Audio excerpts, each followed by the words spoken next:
Welcome everyone. Let's begin with the chapter number 8, The Camel Trader of Babylon, from the book Richest Man in the Babylon. The hungrier ones became, the clearer one's mind worked. Also the more sensitive ones began to order of food. Takar, the son of Azar, certainly thought so. For 2 whole days he had tasted no food except two small figs purloined from over the wall of a garden. Not another could be grabbed before the angry woman rushed forth and chased him down the street. Her shrill cries were still ringing in his ears as he walked through the marketplace. They helped him to retain his restless fingers from snatching the tempting fruit from the basket of the market woman. Never before had he realized how much food was brought to the market of Babylon and how good it smelled. Leaving the market, he walked across to the inn and paced back and forth in front of the eating house. Perhaps here he might meet someone he knew, someone from whom he could borrow a copper that would gain him a smile from the unfriendly keeper of the inn, and with it a liberal helping. Without the copper, he knew all too well how unwelcome he would be. In his abstraction, he unexpectedly found himself face to face with the man he wished most to avoid, the tall, bony figure of Tabasas, the camel trader. Of all the friends and others from whom he had borrowed some small sum, Debeser made him feel the most uncomfortable because of his failure to keep his promise to repay promptly.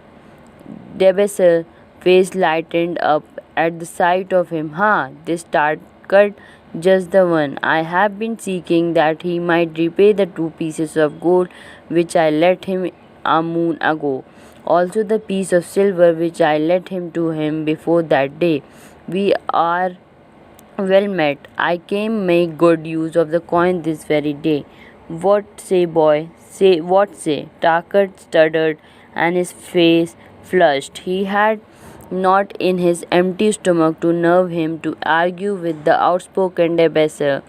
"I am sorry, very sorry," he mumbled weakly, "but this day I have neither the copper nor the silver with which I could repay." "Then get it," Debeser insisted.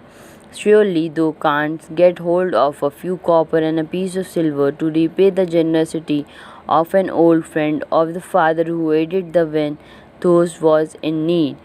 This because ill fortune does pursue me, that I cannot pay." "Ill fortune? Wouldst blame the god for thin on weakness? Fortune pursues every man who think more of borrowing than of repaying. Come with me, boy, while I eat. I am hungry and I will tell thee a tale." Takat flinched from the brutal frankness of Devasai, but here at least was an invitation to enter the coveted door of the eating house. Debasar pushed him to a far corner of the room where they seated themselves upon a small rug. When Kausar, the proprietor, appeared smiling, Debasar addressed him with his usual freedom.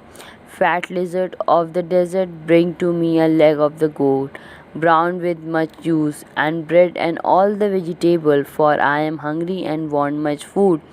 Do not forget my friend here. Bring to him a jug of water. Have it cool, for the day is hot." Tarkat's heart sank. Must he sit here and drink water while he watched this man devour an entire goat leg?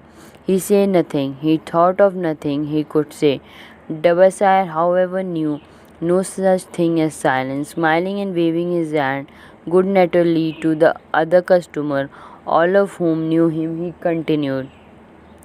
"I did hear from a traveller just returned from Arfa of a certain rich man who has a piece of stone cut so thin that one can look through it. He put it in the window of his house to keep out the rain. It is yellow, so this traveller does relate, and he was permitted to look through it, and all the outside world looks strange and not like it really is. What say you to that, Takat?" thinnest all the world could look to a man a different color from what it is, I dare say, responded the youth, much more interested in the fat leg of goat placed before Debasar. Well, I know it to be true, for I myself have been the world all of a different color from what it really is, and the tale I am about to tell relates how I came to see it in the right color once more. Devasa will tell a tale, whispered a neighboring diner to his neighbor, and dragged his rug close. Other diners brought their food and crowded in a semicircle. They crunched noisily in the ears of Takat and brushed him with the meaty bones. He alone was without food. Debasai did not offer to share with him nor even motion him to a small corner of the hard bread that was broken off and had fallen from the platter to the floor. The tale that I am about to tell, began Devasai, pausing a bite a goodly chunk from the goat leg, relates to my early life and how I came to be a camel trader. Did anyone know that I once was a slave in Syria? A murmur of surprise ran through the audience, to which Debasar listened with satisfaction. When I was a young man, continued Debasar, after another vicious onslaught on the goat leg, I learned the trade of my father, the making of saddle. I worked with him in his shop and took to myself a wife. Being young and not greatly skilled, I could earn but little, just enough to support my excellent wife in a modest way. I carved good things which I could not afford. Soon I found that shopkeeper would trust me to pay later, even though I could not pay at the time. Being young and without experience, I did not know that he would spend more than he earns is sowing the winds of needless self-indulgence, from which he is sure to reap the whirlwind of trouble and humiliation. So I indulged my whim for finest raiment and brought luxuries for my good wife and our home beyond our means. I paid as I could, and for all went well. But in time I discovered I could not use my earning both to live upon and to pay my debt. Creditor began to pursue me to pay for my extravagant purchases, and my life became miserable. I borrowed from my friend but could not repay them either. Things went from bad to worse. My wife returned to her father, and I decided to leave Babylon and seek another city where a young man might have better chances. For 2 years, I had a restless and unsuccessful life, working for a caravan trader. From this I fell in with a set of likable robbers who scoured the desert for an unarmed caravans. Such deeds were unworthy of the son of my father, but I was seeing the world through a colored stone and did not realize of to what degradation I had fallen. We met with success on a first trip, capturing a rich haul of gold and silk and valuable merchandise. This loot we took to Grainer and squandered. The second time we were on not so fortunate. Just after we had made our capture, we were attacked by the spearmen of a native chief to whom the caravans paid for protection. Our two leaders were killed, and the rest of us was taken to Damascus, where we were stripped of our clothing and sold as slaves. I was purchased for 2 pieces of silver by a Syrian desert chief, with my hair shorn and but a loin cloth to wear. I was not so different from the other slaves. Being a restless youth, I thought it merely an adventure until my master took me before his four wives and told them they could have me for an inach. Then, indeed, did I realize the hopelessness of my situation. This man of the desert were fierce and warlike. I was subject to their will, without weapon or means of escape. Fearful I stood at those four women looked me over. I wondered if I could expect pity from them. Syria, the first wife, was older than the other. Her face was impassive as she looked upon me. I turned from her with the little consolation. The next was the contemporary beauty, who gazed at me indifferently as if I had been a worm of the earth. The two younger ones tittered as though it were all exciting joke. It seemed an age that I stood waiting sentence. Each woman appeared willingly for the other to decide. Finally, Syria spoke up in a cold voice. Of enners we have plenty, but of camel tenders we have few, and they are worthless lot. Even this day I would visit my mother who is sick with a fever, and there is no slave I could trust to lead my camel. Ask the slave if he can lead a camel. My master thereupon questioned me. What know you of camel? Striving to conceal my eagerness, I replied, I can make them kneel. I can load them. I can lead them on long trip without train. If need be, I can repair their tampering. The slaves speak forward enough. Observe my master, if thou so desire. Sira, take this man for the camel tender. So I was turned over to Sira, and that day I led her camel upon a long journey to her sick mother. I took the occasion to thank her for her intercession, and also to tell her that I was not a slave by birth, but the son of a free man, an honorable saddle maker of Babylon. I also told her much of my story. Her comments were disconcerting to me, and I pondered much afterward on what she said. How can you call yourself a free man when your weaknesses has brought you to this? If a man has in himself the soul of a slave, will he not become one no matter what his birth, even as a water seeks its level? If a man has within himself the soul of a free man, will he not become respected and honored in his own city in spite of his misfortune? For over a year I was a slave and lived with the slaves, but I could not become as one of them. One day Sira asked me, in the even time when the other slaves can mingle and enjoy the society of each other, why those sit in the tent alone? To which I responded, I am pondering what you have said to me. I wonder if I have the soul of slave. I cannot join them, so I must sit apart. I too must sit apart, she confided. My dowry was large, and my lord married me because of it. Yet he does not desire me, what every woman longs for it to be desired. Because of this, and because I am barren and have neither son nor daughter, must I sit apart. Were I a man, I would rather die than be such a slave. But the convention of our tribe made slaves of a woman. What think thou of me by this time? I asked her suddenly. Have I soul of a man, or I have a soul of a slave? Have you a desire to repay the just debt you owe in Babylon? She parried. Yes, I have the desire, but I see no way.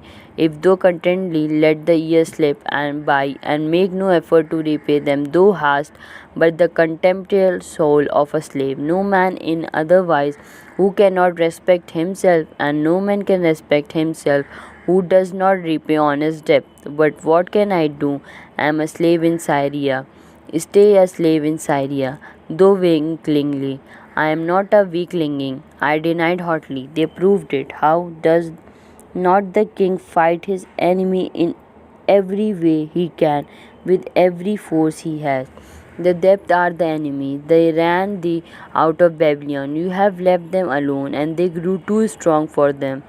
Had fought them as a man, thou couldst have conquered them, and been one honored among the townspeople.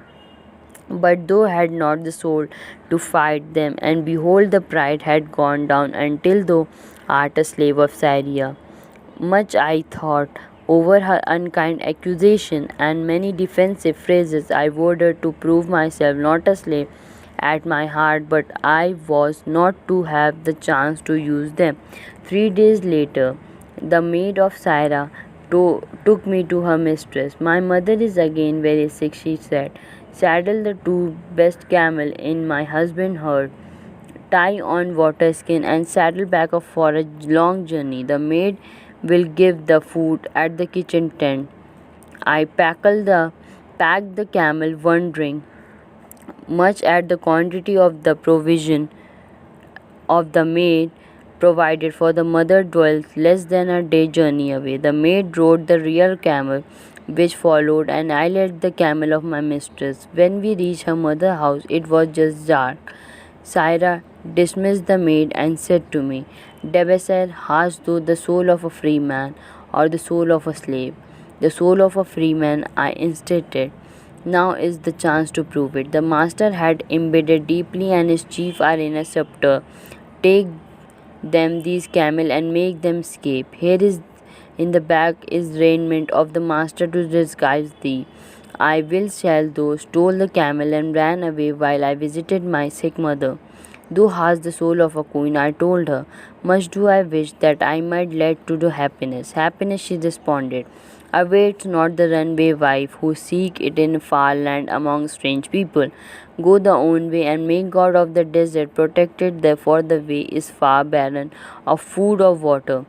I needed no further arguing, but thanked her warmly and was away into the night. I knew not this strange country, and had only a dim idea of the direction in which lay Babylon, but struck out bravely across the desert toward the hill. One camel I rode, and the other I led. All that night I travelled, and all the next day, urged on by the knowledge of the terrible fate that was meted out to slaves who stole their master property and tried to escape. इस पूरी अभी तक की story में ये बताया गया कि डेबेसर एक आदमी था जिसने टारगट को पैसे दिए थे, उसको लोन दिया था, लेकिन वो टारगट था अभी तक के रिटर्न नहीं कर पाया, तो उसने और लोगों के भी पैसे ले लिए थे। तो इसलिए जब डेबेसर को ये बात पता चली तो वो अपनी स्टोरी बताने लगा कि वो कैसे एक कैमल ट्रेडर बना बेबीलोन में और उसकी लाइफ कैसे चेंज हुई। जब वो उसके पास पैसे ख़त्म हो गए थे तब उसने अपनी जॉब कहीं और काम करना ढूंढना शुरू किया, अपनी बीवी को उसके फादर के घर में भेज के। तो वो कहीं पर एक जगह पे जॉब उसकी मतलब उसको काम मिल गया एक स्लेव की तरह। तो वहाँ पर जो क्वीन थी उस क्वीन से उसने पूछा तो उस क्वीन ने उसको रियलिटी फेस कराई, जिसके बाद फिर वो अपनी लाइफ को फिर से जीने के लिए वापस आ गया बेबीलोन में। इस पूरी कहानी में अभी यही चल रहा है, ये पार्ट 1 है और रिमेनिंग पार्ट कल बात होगी। If you like this video then hit the like button and thank you for watching.